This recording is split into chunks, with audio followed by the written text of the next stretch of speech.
another state, a higher state.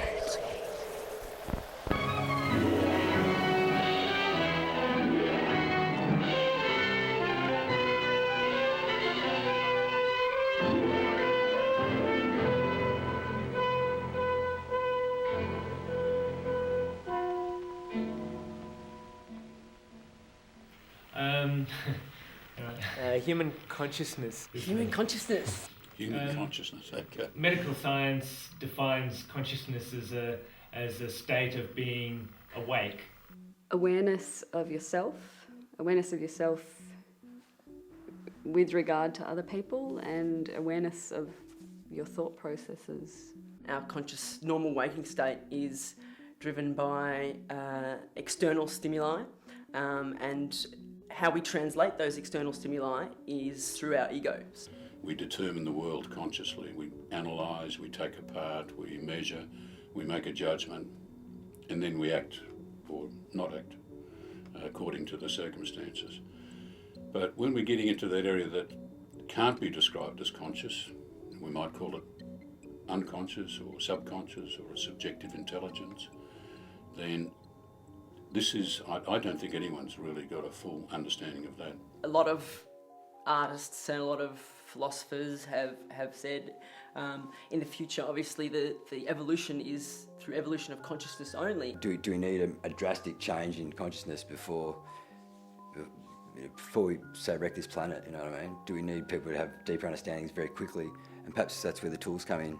You can achieve an altered state of consciousness through trance, dance, meditation, yoga, fasting. There's thousands of different ways. Other modalities like sensory deprivation, yoga, meditation, all of those may well be a striving for the same basic questions that all humans feel. What is my purpose? Why am I here? What is it all about? Psychedelics or hallucinogenic substances change the sense of perception. They change the way you perceive both space and time, the way you perceive external stimuli, and probably the most integral part of psychedelics or hallucinogenics is the fact that they depersonalise the self. So you become egoless, which is in a sense taking away that mediator that usually forms your normal waking state of consciousness. You could meditate and you could do breath work, and you could do trance work, and you could do these other things, and you could slowly work your way up this ladder. But if you take a psychedelic, you're going straight to the top of the ladder. I did it out of curiosity initially for that first time, but subsequent journeys have all been planned, and the reason is that I am trying to break myself free of the constructs of my ego and experience an altered state of consciousness that I think is more true than the current waking state of consciousness. The brain is what's filtering the information, so perhaps if you're expanding the consciousness, perhaps you're widening that filter and you're letting more in, or you're having a deeper understanding of what's really there in existence. It gives you an alternate perception, so you have something to judge or gauge against what your normal waking reality is. You've got something, a comparison.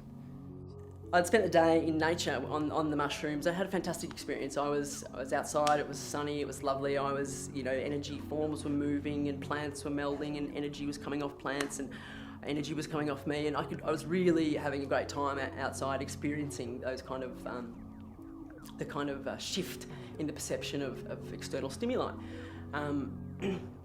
But then I smoked the DMT later on that night, and I wasn't really prepared for what I experienced. I smoked the DMT, and within 10 or 15 seconds, my open eye visual proceeded to kind of crack and shatter like glass, and then kind of fell away.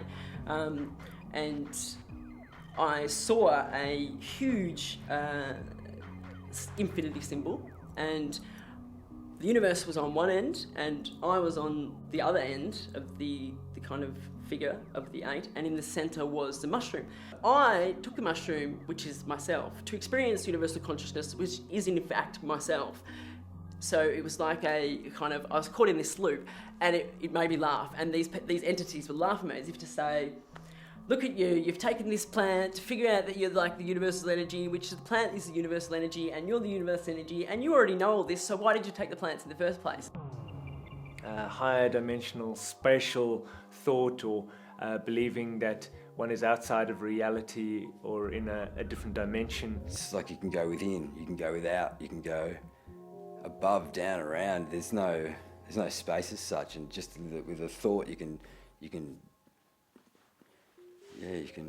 move miles. It's a way of life. It's a set of beliefs, practices. It's a philosophy.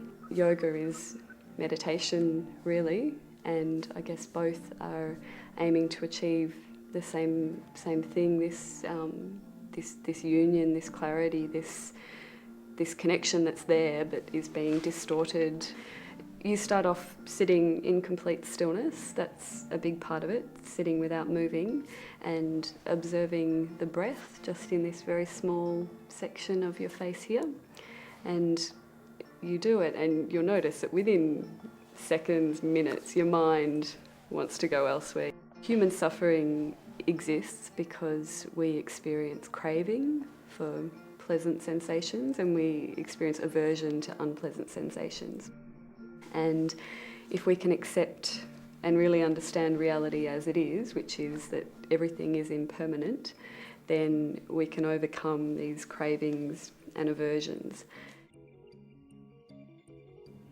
If we can induce a sense of internal concentration for a period of time, direct our attention inwards, we find that we have an opportunity to alter our attention or alter our state of consciousness from the normal conscious volitionary awareness to something that could be described as deeper. A state of consciousness is reached whereby only the automatic responses are evident, and none of the ego or superego are being channeled. One of the interesting phenomena in hypnosis, or in this altered state of consciousness, is the fact that we become disinhibited. We separate ourselves from our ego. The person is completely honest, completely upfront, and very, very relaxed, in a very deep, relaxed state of being, almost like being in a dream state. The opportunities that provides, that lack of self-consciousness, is that we can access a part of ourselves that is beyond that constant monitoring, beyond that evaluation of how I'm appearing to others. This is what the Buddhists call the chattering monkey mind. And we're so attached to our egos, we're so ego-driven that it's very difficult to do that without practicing at something really hard, without altering your focus, without getting, just without stopping the monkey mind, as they call it. I don't think you can do it unless you have the assistance of drugs of some kind. In a psychedelic experience, you are totally aware of the web of life. I am here, there's a line connecting me to the tree, there's a line connecting me to the grain of sand. Like, you are a part of this integral, pulsating, subtly balanced web of life that exists. And in a normal state, we don't really see the world like that. We see, because of Newtonian mechanics and Cartesian worldview, we see the world as man and nature as separate entities. But going beyond that can lead to great opportunities with that altered state of consciousness, because we get to see a more authentic aspect of self. In fact, I would argue we get to in touch with our real self, who we really are, in that very deeper or higher level of consciousness that I think then becomes a question of spirituality. This is the only true reality that we can experience. These are the sensations that we can feel, and the idea is that we have all these habits, these reactions, and if we can get beyond them, then we can experience just pure love, we can experience compassion, we can experience that feeling of connection with everyone and everything in the universe. I fully understand that we're all one, and you can understand the concept of collective consciousness and how the same energy which flows through me will flow through the chair or will flow through yourself.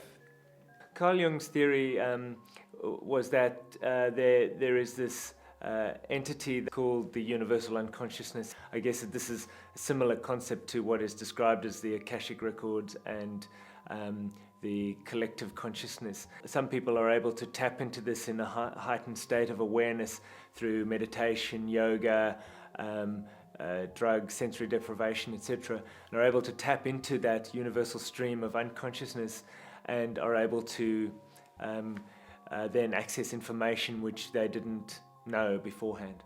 Francis Crick and James Watson were the two guys who discovered the DNA helix, and only now, since Francis Crick has died, there's been a report come out that he actually discovered the DNA helix while under the influence of LSD. The idea there is that all of our information on everything we've ever done, thought and experienced is available to us.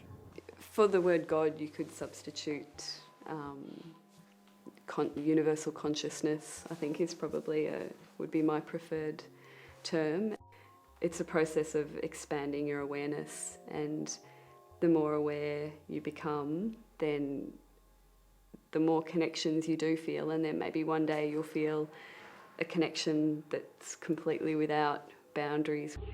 Whether our evolution is going to happen through a conscious state, so through thought processes, I think is very, very likely. And whether or not it's going to happen through some kind of social evolution, I think is almost definite. Everyone is the same, we are all connected, and that will make for a much better world. Telepathy will be much more rife. As more and more people understand that their contribution to consciousness has an effect on the total consciousness in this world, and it provides a lot of hope in what really nowadays I think most people are developing a sense of futility over. And so the atrocity of divided opinion and the great concerns about the planet's resources drying up, I think the possibility of consciousness changing and prevailing over these circumstances is one thing that makes me continue to feel optimistic. I wonder myself whether or not the search for an altered state of consciousness through psychedelics is not the same quest as that of the philosophers trying to use logic to achieve the same thing as those of spiritualists and religious people using religion and spirituality to meditate or pray to achieve the same connection with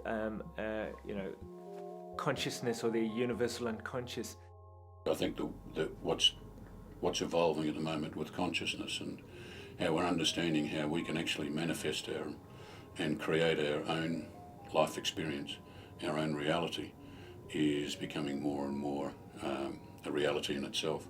More people are understanding that if we can learn to take ourselves out of that negative self-talk, out of the past that doesn't really exist anymore. There isn't 1 second of the past that you can bring back. There isn't 1 second. And yet we'll remain in there, firmly entrenched, unwittingly, firmly entrenched in the negativity of our past and keep creating a future that's based on that reference. That if we can separate ourselves from that reference of the past, we can start to reference positive outcomes. We can start to manifest our future in a very exciting way. And that I think is going to be borne out in a whole shift in consciousness. People, the generations coming into the world now, are different to the generations of 50 years ago. I've even sensing that the neocortex, that front part of our brain that processes cognition and all of our emotions, is expanding to accommodate this. It sounds a bit crazy, but I'm sure that our consciousness is expanding, not only theoretically but physically, and in the reality of this world that we're in now. It's not as bad as it seems. you.